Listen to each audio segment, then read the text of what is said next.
طواف کر رہے ہیں، اذان ہو گئی، کرتے رہے، 2 رکعت جو ہیں وہ مغرب کے بعد پڑھ۔ میرا بھائی قرض دار ہے، اس کو زکوٰۃ آپ دے سکتے ہیں۔ اگر احرام کی حالت میں ہم حمام میں گئے اور کپڑے کھول کے لٹکا دیے، کوئی بات نہیں، تاکہ خراب نہ ہوں۔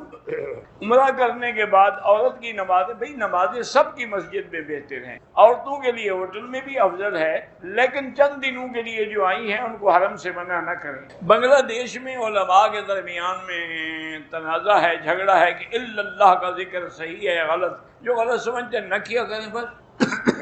مدینے سے عمرے پہ آئے، طواف کیا، صفا مروہ کیا، ہوٹل جا کے چادر بدل اتار دی، گھر والی چادریں پہن لی، پھر خیال آیا احرام والی چادریں پہن کے اس طرح پھروایا، ٹھیک ہو گیا، تو گھر والی چادریں بھی پہن لو تو کیا فرق پڑا، وہ بھی تو چادریں ہی ہیں نا۔ میں عالم ہوں، میرا بھائی بھی عالم دین ہے، لیکن اپنی دونوں بیٹیوں کا رشتہ شیعہ خاندان میں کر دیا، اللہ اس کو ہدایت دے، اب کیا کر سکتے، پتہ نہیں کیا ہے، مکھی تکلیف دیتا ہے تو مکھی کو دور رکھا کریں۔ اگر عورت مدینے میں ہے، اس کو حیض آ گیا، واپس مکے آئے، نیت کر لے اور احرام کی پابندی قبول کرے، مکے میں آگے جب پاک ہو تو عمرہ کر لے۔ اللہم اغفر لی فاختر لی، یہ بھی دعا ہے ایک استخارہ کی، لیکن اصل دعا مبارک وہی ہے، استخیرک بعلمک واستقدرک بقدرتک۔ گھر میں جو بھی والدین بیمار ہیں، بیٹی کی زبان اللہ سب کو شفا عطا فرمائے۔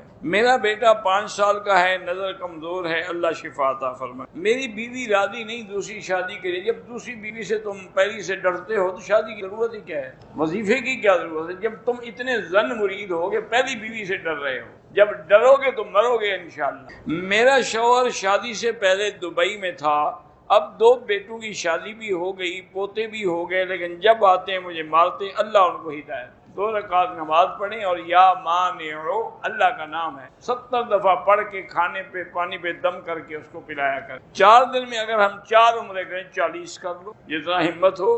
صبح کی نماز ادا ہو رہی ہے تو پہلے نماز میں سنتیں سورج نکلنے کے بعد ادا کریں۔ اگر امام کے پیچھے مقتدی کو سجدہ تلاوت کا پتہ نہیں چلا لیکن رکوع کر لیا تو نماز ہو جائے گی۔ کہتے ہیں کہ ایک شیعہ ذاکر کہتا ہے کہ اگر حضور کی 4 بیٹیاں تھیں، فاطمہ کا ذکر کیوں ہے، وہ بیٹیاں پہلے فوت ہو گئی، بی بی فاطمہ آخر تک زندہ رہی، تو جو زیادہ دیر رہے گی اس کا ذکر بھی زیادہ ہوگا۔ اگر ہم جدے سے حرم آئیں، بالکل نماز پڑھیں، سنتیں بھی پڑھیں، جدہ تو 60-70 کلومیٹر ہے، زمزم بھی بیٹھ کے پیا کریں، زمزم دوسرے پانی میں نہ ڈالیں، بہتر ہے۔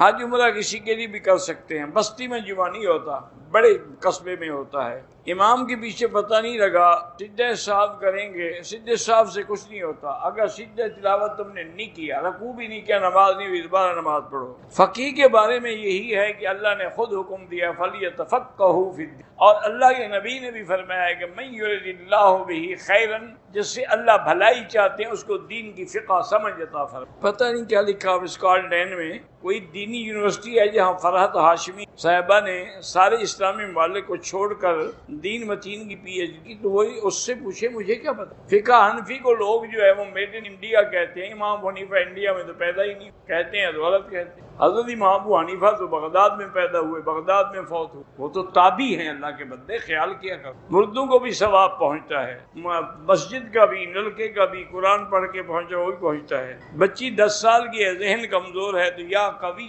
یا متین پڑھ کے دعا کیا کرے۔ عمر 13 سال ہے، بول نہیں سکتی تو رب اشرح لی پڑھ کے پلایا کر۔ نفلی طواف بھی کسی کے لیے کر سکتے ہیں۔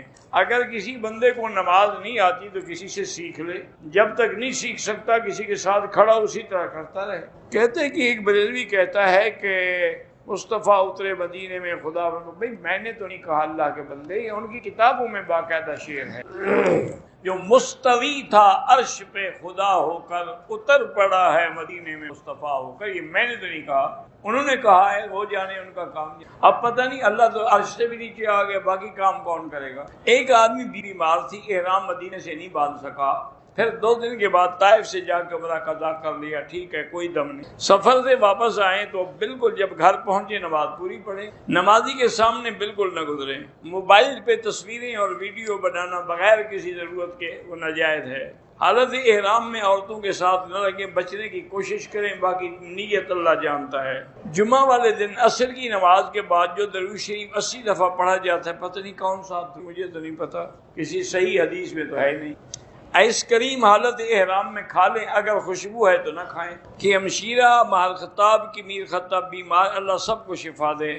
بغیر وضو کے بھی احرام باندھ سکتے ہیں؟ ہاں باندھ سکتے ہیں۔ گاڑی 2 سال کے بعد بیچیں، گاڑی کی زکوٰۃ ہوتی، اس سے جو پیسے ملیں گے آپ کو اس کی زکوٰۃ دیں۔ کچھ مولوی کہتے ہیں کہ فاتحہ کے بغیر نماز نہیں ہوتی، ہم بھی کہتے ہیں کہ فاتحہ کے بغیر نماز نہیں ہوتی، لیکن مجھے وہ نماز تو بتاؤ جس میں فاتحہ نہ ہو، وہ نماز تم ڈھونڈ کے بتاؤ، مسئلہ میں سمجھا۔ میں نے نہیں پڑھی، امام نے پڑھی، نماز میں تو فاتحہ آ گئی۔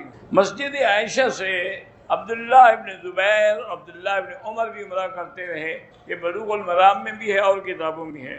اگر 2-3 طواف کر لیں پھر بعد میں 2 رکعت پڑھیں، درمیان میں طواف ہو تو بھئی یا تو طواف چھوڑ دیں، یہ طواف پورا کر کے سنیں۔ میں یمبو سے 10 دن پہلے احرام باندھ کے عمرہ کر چکا ہوں، اب کسی کام مکہ آ رہا ہوں، اگر کام کے لیے آ رہے ہیں تو بغیر احرام کے آ سکتے۔ خانہ کعبہ کا طواف کب سے شروع ہوا؟ حضرت آدم نے بھی طواف کیا، اس سے پہلے فرشتے بھی کرتے۔ بہرحال ایک عورت فوت ہو گئی، محلے والے کا شیعہ تھی، کسی نے کہا سنی تھی، ہو گیا جو ہو گیا، اللہ کو تو پتہ ہے نا سنی تھی یا شیعہ تھی۔ عمرے کے بعد بال کٹوانے جو ہیں وہ حدود حرم میں ہیں، باہر کٹاؤ گے دم پڑ جائے گی۔ دم والے بکرے جو ہیں ہم اسکان بن لادن میں دے سکتے، وہ حدود حرم سے باہر ہے، تو بہنوئی اور بہن کے ساتھ حج پہ آ سکتی ہیں۔ نمازوں میں مزہ بھی آتا ہے لیکن کیفیت ہے تو پڑھ رہے ہو نا۔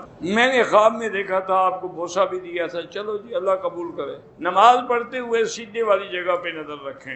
بھئی گزارش یہ ہے کہ حضور کعبے میں داخل ہوئے تو تصویریں بنی ہوئی تھی بتوں کی بھی اور حضرت عیسیٰ علیہ السلام کی بھی اور بی بی مریم کی۔ حضور وہ مٹانا چاہتے تھے تو اندر کوئی سیڑھی تو تھی نہیں، حضور نے حضرت علی سے فرمایا کہ تم بیٹھ جاؤ تو میں تمہارے کندھے پہ کھڑے ہو کے یہ مٹا دیتا ہوں۔ حضور پاک نے قدم رکھا تو حضرت علی نے کہا بس کت یار سے، بس میں برداشت نہیں۔ حضور نے فرمایا اچھا تم میرے کندھے پہ کھڑے ہو کے صاف کر۔ پھر حضور بیٹھ گئے اور حضرت علی کندھے پہ کھڑے ہوئے صاف۔ اسی لیے حضرت علی فرماتے تھے کہ ابو بکر بہادر ہے کہ میں تو ایک قدم برداشت نہیں کر سکا اور وہ حضور کو اٹھا کے پہاڑ پہ چڑھ گیا۔ میں نے خواب دیکھا اچھا خواب ہے ٹھیک ہے، کیوں بتانے کی کیا ضرورت؟ جن کی والدہ فو ان کے اللہ مغفرت فرمائے۔ بالکل عورت اپنے ہاتھ کھلے رکھ سکتی ہے، لیکن کھلے کا معنی یہ نہیں ہے نماز میں رکھ سکتی ہے ویسے، لیکن اگر طواف کرے گی یا عمرہ کے اب تو آگے سر پہ کپڑا ڈالے گی۔ صرف لا الہ پڑھا سب کچھ پڑھا جا سکتا ہے۔ میں نے احرام پاکستان سے باندھا، نیت دبئی سے کی تھی، ٹھیک ہو گیا، اس سے پہلے ہی واپس بھیج دیا گیا، بالکل دم ہے۔ طائف جائے تو واپسی پہ عمرہ ضروری ہے۔ دجال بھی بیت اللہ کا طواف کرے گا؟ ہاں کرے گا، حضور نے خود خواب میں دیکھا کہ طواف کر رہا، اس لیے محدثین نے فرمایا کہ وہ جب دجال ہونے کا دعویٰ کرے گا تو پھر مکے میں اس سے پہلے کیوں نہیں آ سکتا؟ سمجھتے آپ ہے نہیں، بس آپ کی کتاب پڑھی۔ نبی سے محبت کی نشانی یہ ہے کہ ان کی قدم بقدم چلیں، ان کی سنت پہ چلیں، ان کے طریقے پہ چلیں۔ ہم چلے جرمنی سے عمرے کے لیے لیکن احرام نہیں باندھا، جدے آگے باندھا، بہرحال دم تو پڑ گئے۔ بہرحال گڑے میں جو کافر ہندو تانت ڈالتے ہیں وہ بھی حرام ہے، داڑھی کو گرے لگانا بھی حرام ہے۔ تانت کہتے ہیں یہ ہندو لوگ جو ہے گلے میں دھاگا بنا کے خاص پہ اور داڑھی کو باقاعدہ گونتے ہیں۔ مقروض ہوں تو استغفار زیادہ پڑھا کرو۔ بچے کارٹون دیکھتے ہیں تو کوئی کارٹون دیکھنے سے کوئی فرق نہیں پڑتا، اولاد نہیں ہے تو سورۃ یوسف پڑھ کے دعا کیا کریں۔ ایک عورت جس کا شوہر فوج میں تھا، اس کی بیوی کو اطلاع ملی کہ شوہر شہید ہو گیا ہے۔ 1 سال بعد اس کی بیوی کسی اور آدمی کے ساتھ شادی کر لی۔ 1 سال 6 مہینے کے بعد پہلا شوہر آ گیا، وہ شادی حرام ہے، وہ پہلے شوہر کی رہے گی، اس کو 3 سال انتظار کر۔ اگر مدینے پاک سے نیت کر لے اور حیض ہے، پاک بھی نہیں ہو سکتی اور وطن جانا ہے، بالکل فلائٹ آگے کرے، عمرہ کر کے جائے۔ اگر پیدا ہونے والے بچے کے بالوں کو آدھا کاٹ کے، آدھا نہیں پورے بالوں کو اس طرح پھروانا ہوتا ہے، پھر وزن کر کے اتنی چاندی خیرات۔ مسجد کے مصلی پہ اثرات ہیں، امام کو تلاوت میں رکا تو مصلی بدل ڈالو، بس اسی جگہ کھڑے ہو کے پڑھے، پھر پتہ لگ جائے گا کہ مسجد میں اثرات ہیں یا ویسے مولوی صاحب کو خود قرآن لٹکتا ہے۔ اب وہ اپنا پردہ رکھنے کے لیے کہتا ہے بھی مصلی میں اثرات ہو، بھی مصلی بدل دو۔ والدین کے لیے عمرہ طواف کر سکتے ہیں، ہر طواف کے بعد 2 رکعت پڑھنا ضروری ہے، نہیں پڑھی تو اب پڑھ لو۔ جو چاچا فوت ہو اس کے لیے بھی عمرہ کر سکتے ہیں، 1 رکعت وتر بھی ہوتی ہے لیکن افضل 3 ہیں۔ منگنی توڑنا گناہ ہے، اگر کوئی مجبوری ہو تو توڑ سکتے ہیں، کوئی منگنی تو ایک رسم ہی ہے، کوئی نکاح تو ہے نہیں۔ سفر میں بھی فجر کی سنتیں پڑھنی ہوں کیونکہ یہ 2 رکعت حضور کو بڑی محبوب تھیں۔ زمزم سے وضو کر سکتے ہیں، کر سکتے ہیں، اگر حلق نہ کرائے بلکہ سر کے چاروں طرف ٹک لگائے دم پڑ جائے۔